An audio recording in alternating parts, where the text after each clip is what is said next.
Good morning, Knicks Nation. Today is Friday, the 23rd day of July, 2021. It is 6 days from the NBA draft. Happy Friday. Blessings upon those that work in the healthcare field, trying to save lives. Blessings upon those that pick up garbage for us to keep our places clean. Blessings upon those that make deliveries for us. Double blessings on those that are seeking to deliver, boys and girls, teenagers, men and women, children, even babies, from pedophilia, child molestation, sex trafficking, child pornography, and human trafficking. Curses upon those that participate and or support these abominable industries. Finally, blessings upon those trying to help the homeless as well as the homeless themselves. 600,000 people in the United States, men, women, children, families, veterans without a roof over their head. Millions around the world in even worse conditions. Blessings upon those that help and those themselves, for theirs is the kingdom. Also, I hope that your family and all the needs of your family in terms of food, shelter, clothing, and health are being met today. Today, I would like to discuss three things. First, the New York Knicks BrainTrust, as Scott Perry had just been extended 2 years on his contract as the general manager of the New York Knicks. Also, I want to discuss Cameron Thomas today because the Knicks, I found out yesterday, did have a private workout with him. At the time, they included other players, but they didn't mention Cameron Thomas. Found out yesterday when Cameron Thomas actually worked out for the Lakers that he actually did have a private workout also with the Knicks. So we're going to talk about him. And then finally, I want to discuss Julius Randle, Mitchell Robinson, and R.J. Barrett, and the future of the Knicks going forward, which also is included in the BrainTrust. Let's start with the easiest thing first. Cameron Thomas. Cameron Thomas has a beautiful looking jump shot. When you look at Cameron Thomas's game, he really, is pretty crafty offensively. He has a lot of, put it this way, Cameron Thomas is a project. He's 19 years old. He's got upside, and he's a project. He has a beautiful looking jump shot, but he only shot 33% from the 3-point line. He takes a lot of bad shots. He's very Alonzo Trier-like in that he's looking for his own shot and doesn't look for his teammates. He doesn't have a lot of assists. He averaged 1.5 assists per game, and he scored 24 a game. That's what everybody focuses on. But I compared him, for example. We did a profile earlier, about a week, not even, I think it was this week, on Quentin Grimes. And they're both playing the same position, shooting guard. Quentin Grimes is 6'5", and Cameron's about 6'4". But when you look at their statistics side by side, Thomas, as I mentioned, averaged 24 a game. Grimes averaged 20. Grimes got 6 rebounds a game. Again, we know he's a strong rebounder at the guard spot. And Thomas 3.6, and we mentioned the 1.5 assists for Thomas and 2.2 for Grimes. But really, what sticks out the most is the efficiency. Grimes took 16 shots a game. He hit 40% from 3 on 9 attempts a game and shot 41% from the field. Thomas also shot 41% from the field. He took 8 attempts at the 3-point shot a game, and he did 33%. The thing about Thomas that to me is his strongest point at this stage is he gets to the line a lot. When I look at the profiles of these players that I do on Raw Hebrew Reppin' Knicks Nation, I look at their games that they played last year in college, see what their worst games were and what their best games were. I want to see how efficient they are when I'm looking at these games. I want to see what in their worst games did they contribute to in other ways. Did they get assists? Did they get rebounds? Did they do something else? Were they in foul trouble? It tells you a lot about the player.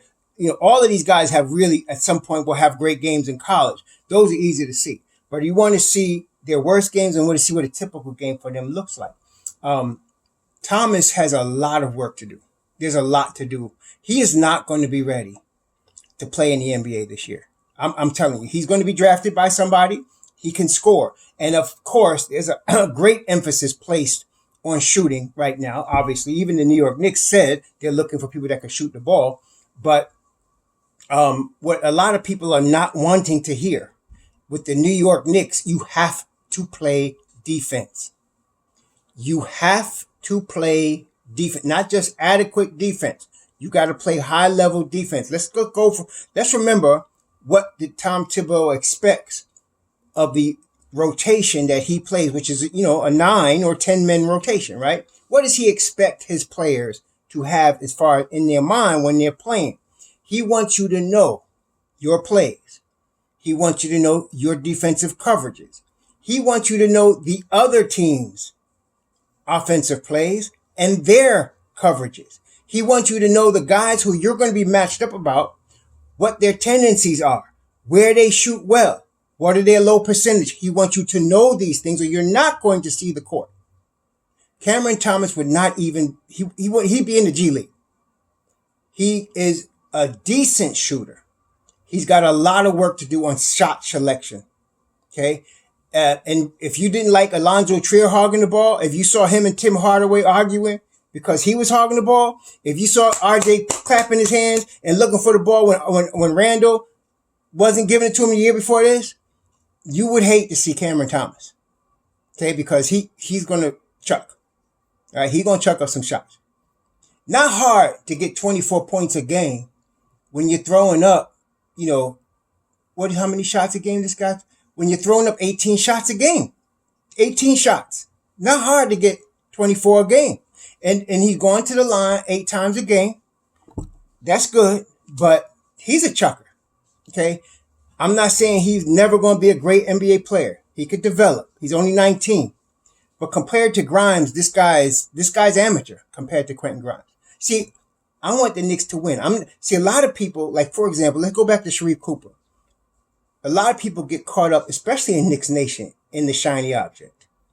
Like, we got our team. Another team has a guy that may not even be as good as ours, but he's the shiny object, and you guys will give everything to get that shiny object. And don't let him be good, like Damian Lillard, because then you want to trade the whole team and all our draft picks together. Okay? That's the shiny object syndrome that is in Knicks Nation. It also exists when you're watching these college players. You see a guy with a nasty crossover. Quick. Maybe he can't play defense. Maybe he can't shoot. But that will cause you to say, we got to get him. Okay? Come on. See? And so with this guy, you see his highlights. Oh, man, he looked like he never misses a shot.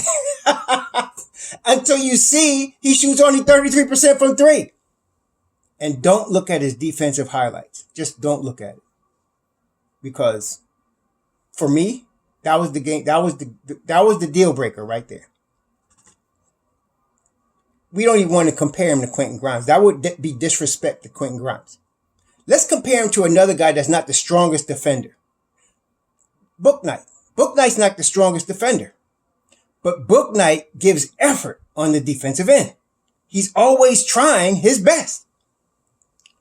There were many plays where Cameron Thomas completely didn't care or just took the play off on defense. Just took the play off. Decided not to participate on that end of the floor. I don't know who his coach was, but he would not be impressing me. I'll tell you that right now. So I am not high on him. The Knicks brought him in for a private workout, maybe to make teams think they might be interested in him. They're not drafting this kid. I can tell you right now. They're not. No. Grimes? Ooh, yeah. Comparatively speaking, Grimes is an all-star. Comparatively speaking. Y'all have to understand. We're looking for players that play both sides of the ball. We want them to be able to shoot, but we want them to play both sides of the basketball. We want them to have a willingness to do that. Like, you don't want to have to put your foot in somebody behind every 5 minutes because they're not playing defense. Under Tom Thibodeau, these type of players would not play and probably won't even be on the team. Okay? So Cameron Thomas is a no. Like a straight no. Like a hell no. Cameron Thomas. Okay, I'm sorry for y'all Cameron Thomas lovers. I hope he goes. I heard, like, when I was looking at the video he had worked out for the Lakers, where they mentioned that he worked out for the Knicks. That's where I saw it. It also mentioned that he has worked out 3 times for the Golden State Warriors. 3 times. I mean, 3 separate workouts. So Golden State's obviously interested in him. I hope they pick him because he's not a New York Knicks guy. He's just not, and he is definitely not a Tom Thibodeau guy. Oh no, no, no, no, no, no. Sorry, y'all. No. Okay. So it's a no on Cam Thomas. Now let's talk about the brain trust. The brain trust, the basketball brain trust that is Mr. Perry and Mr. Rose. You have to include that, of course, Walt Perrin. Okay? You have to include Walt Perrin in that. We talk about continuity as far as great organizations and championship organizations. San Antonio, we talked about. Miami are the ones I like to bring up because they're examples of continuity. That continuity you want to see on the team, on the floor, but I think it's just as important, equally important, to see it in the front office. And those great teams have a synergy between the president of basketball operations, the general manager, and the assistants. They work together. Now, the president makes the final decision. That's why he's the president. But a smart president is going to include with him people that's going to be able to work together as a team and come to conclusions best for the organization and make smart decisions. You don't want guys that don't know what they're doing. And there's some guys like that in the league, unfortunately. And the Knicks have had their share and more of incompetent management. No question. But this is a management that knows what they're doing. They have a good camaraderie together. Like I said, your Walt Perrins is one of the best scouts in basketball. And then you got Perry, who has made his mistakes. Now, he drafted De'Aaron Fox before he left Sacramento to come to New York, but he also drafted Alfred Payton. Okay. So, and he's very proud like that because we saw he kept bringing Payton back when it was pretty clear he wasn't the point guard for us, but that's his loyalty to the guy he drafted, right? So he has that fault, but what's good about it is that there's a balance because you got Leon Rose there as well. So he won't let Perry just go off half-cocked and do something stupid. They're going to balance each other out. And then you got Walt Perrin, who, as Perry and Fizdale brought in the Kevin Knox, worked him out against a Miles Bridges and decided based on that workout they were going to draft Kevin Knox. And we see the results. Somebody like a Walt Perrin would have a say in that. Okay. And not just let them do something half-cocked like that. Okay. Get all hyped over a workout and that's the end of it. Right. So I'm very happy that they continue with Scott Perry because of the fact, even though he's not my favorite general manager, it's for the sake of the continuity of the brain trust. And it's good for the Knicks going forward. Because again, long-term sustainable winning is what we're looking for. Okay. Long-term sustainable winning. Again, to do that, you need to have continuity in your front office. You don't want to be changing coaches, changing general managers, changing presidents every 5 years. In the Knicks case, every other year. You want to have the same crew for a long time, like Buford and them in San Antonio, like Pat Riles with Eric Spoelstra and them in Miami. You want to have the same crew running your team. Okay. Now, talk about the Lakers. The Busses have been in charge of the Lakers since Magic. First was Dr. Buss, then it was his daughter Jeannie and her brother. You know, they had internal turmoil among the Busses, but the Busses have been running the Lakers for a long time. And then Jeannie Buss hired, just like what happened with us, they hired a former agent to run the team. And that's why you see them doing very well now. But the continuity is with the Busses and the people that they work with, and they keep it within the Laker family. So you see, they had Magic in there. They had Worthy in there. They had people in there that were part of the Laker organization. Mitch Kupchak at one point was the general manager. And of course, the greatest general manager in my view that ever graced the NBA was Jerry West. And they had Jerry West running things when they was really winning championships. So that's the way they do things over there. Now we have the start of that with the crew we got. Okay, we got the start of that. I'm very, very happy, especially those guys I named. Now you got a Tom Thibodeau on the sideline with a Johnny Bryant and a Kenny Payne. Again, I don't think we're going to be able to keep Payne for forever because he's going to get a head coaching spot somewhere. But we got him for now. And I'm glad we got Johnny Bryant for now. I'm sorry we lost Woodson, but that's what happened when you get great coaches like that, like a Woodson. They're going to get offered a job somewhere, and you're not going to be able to keep them forever. But having Tom Thibodeau on the sideline, I'm very happy with this whole crew. It bodes well for our future as an organization. And, of course, again, our goals of being long-term sustainable winners. Now, with Julius Randle, let me explain why it is a stupid idea to talk about trading Julius Randle or Mitchell Robinson or R.J. Barrett. In the beginning of last season, all of us understood we were in the first year of a rebuild. All of us understood that rebuild had a core of at least Mitchell Robinson and R.J. Barrett. Definitely them two. At the time, we included Kevin Knox. We talked about some of us, Frank Ntilikina. But most of us were understanding that Julius was going to be traded because the Knicks were looking for a stretch four. They hired Tom Thibodeau last July. Okay? We know now, but we didn't know then, that Thibodeau went right to Julius and decided he's going to be my guy. And Julius had already decided he was going to become a better player this past season. And working with his trainers to get himself in the best condition of his career. And again, condition has never really been Julius's problem. But then working with Tom Thibodeau and Kenny Payne on the IQ aspect and the defensive aspect of the basketball floor, he became what we saw he became. That's what I'm trying to tell you. They drafted Obi Toppin with the thought that they were going to be trading Julius Randle. At the time, the BrainTrust was making that move. Tom Thibodeau wasn't on board yet. Then Tom came after. He wasn't involved with the draft process. He came after, and he worked directly with Randle, and that's when they decided we're going to work with Randle. They had already drafted Obi. Okay? Y'all get hyped because Leon was jumping up and down because he got Obi. He was the best power forward available, in my view, last year. And that's why he was glad he got me from New York. He would have been the starting four. But that changed. A lot of things changed. We made not just one step forward this past season. We made 3 steps forward.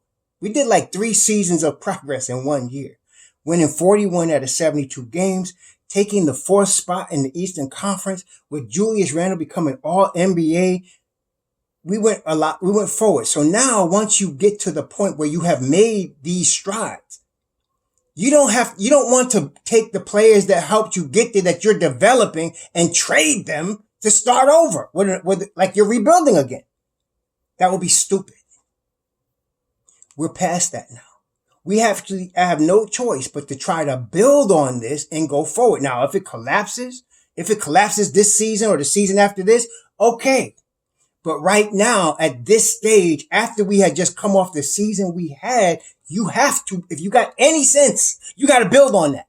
And you got to build it with the 3 dudes that's your core. Well, I add a 4th with Emmanuel quickly. So you have Mitchell Robinson, Julius Randle, R.J. Barrett, and Emmanuel quickly. That's your crew right now. Okay? So those are your young players. And nobody could say Thibodeau don't play young players because he played.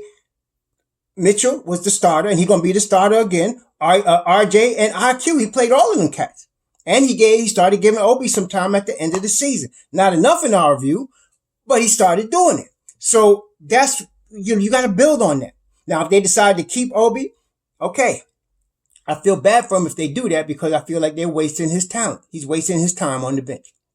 Obi needs to be starting. Now, some of y'all mentioned him starting at the 3. Okay. I mean, you know what? They might do that. I doubt it. But they might do that. If they do that, I'm happy with it because I love Obi. I think Obi's going to be a star. Obi's got all-star written on him to me. But he's not going to be able to show that getting 11 minutes a game. Okay, he's just not going to be able to do it. He needs to play. You're talking about a kid that comes out of college playing 40 minutes, right? 35, 40 minutes at Dayton. And you're going to bring him to Knicks. He's only playing 10 and 2 and 15. He's going to need to play. So if you put Obi in the starting lineup at the 3, I don't like the lineup. I don't like a Mitchell Robinson, Obi Toppin, Julius Randle lineup. I don't. But I like to see Obi progress. But I still think he needs to be traded to get the best out of himself and get the best for his career. But that being said, we have to move forward this year. So we have our core crew. There's no question we have to keep them. All of them are coming back. You may not like that. You may not like Randall, but if you're trying to build without even looking at what players you hate and don't like and get all emotional, we have to use the core that got us here to move forward. And at least give that core a chance to develop and have some what? Continuity. We just saw the Milwaukee Bucks win the NBA championship for the first time in 50 years. And the core crew for them was Giannis and Middleton. And they played together 8 years before they won this championship. 8 years. Now that would never happen in New York. You're already talking about breaking up the core group after one season. Listen to yourself. You're talking about breaking up the core group after one season. Okay, some of y'all just really, that crack from all them years that y'all been getting that crack from, them crack babies from the Knicks management for the last 20 years. That's been messing us up, man. You know what I mean? So, we clean now. Don't have to worry about that. Let's let this crew stay together for a few seasons before y'all start talking about, let's trade him. One more thing about Julius. I did a video earlier where I said if he is pushing for the $200 million, we would have to entertain trading him because he's not a $200 million player. He is not a first option. And I said that because that's true. But let me give you the second check. No pun intended. He's probably going to sign a contract in between 100 and 200. It's not going to be 200. I don't think it'll be north of 150. But it'll be more than the 106 that he would get now. So let's say he signed for 140, right? So he waited a year and he got an extra $34 million. Would you do that? See what I'm saying? So I see that more likely. As far as Mitchell Robinson, I would have liked to see them extend him this year because I believe in his ability and talent, but I can understand being wise about it why Leon wouldn't do it. So they're going to pay him the $1.8 million this year, which is fine. And next year he'll be a free agent, but we can still offer him more years and more money than any other team. Okay. And so, as we're getting closer, I wouldn't be surprised if he's had the successful season I believe he's going to have.